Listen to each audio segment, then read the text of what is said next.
Hello, my name is Matthew Reeves, And my name is Eduardo Razo. and today we'll be discussing the effects of disease on pharmaceutical industry. Many of us don't think about the medications we put into our body to combat diseases or how pharmaceutical companies are affected by diseases.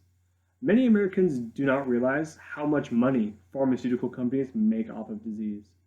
Also, there's been a sharp decline in antibiotic drug manufacturing.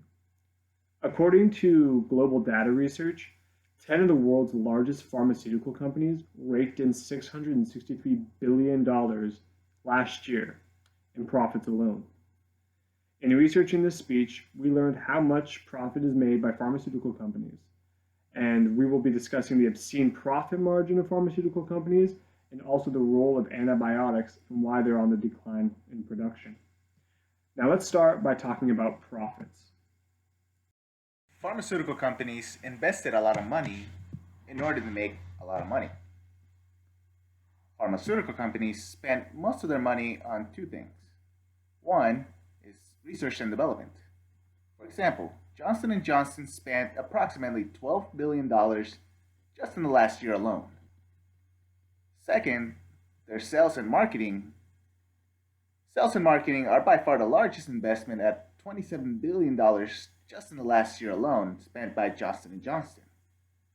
The total of these investments saw a profit margin of about 19% for this company. Of the 10 largest pharmaceutical companies around the world, Pfizer from the US made the largest profit margin.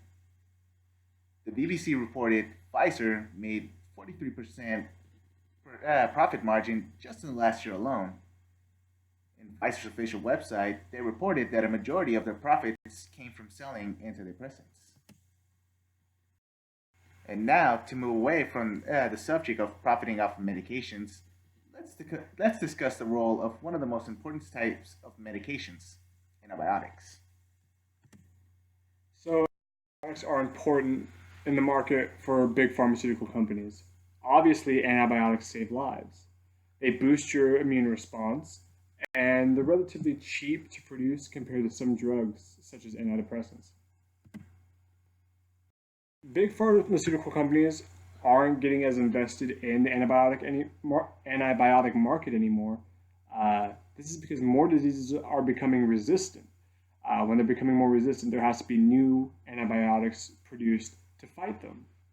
There are hundreds of antibiotics in the market already, and this is also kind of a repetitive circle. When there's more antibiotics being consumed, more diseases learn how to be resistant, learn how to fight it, and we have to find new antibiotics to kill those. The IDSA released a study saying that only 4 of the biggest pharmaceutical companies are even researching new antibiotics. Since 1998, only 4 antibiotics have been approved by the FDA. Antibiotics, obviously there's not enough companies finding new antibiotics, and it's also very difficult to make new antibiotics. You have to put millions of dollars into research, and sometimes it comes up empty.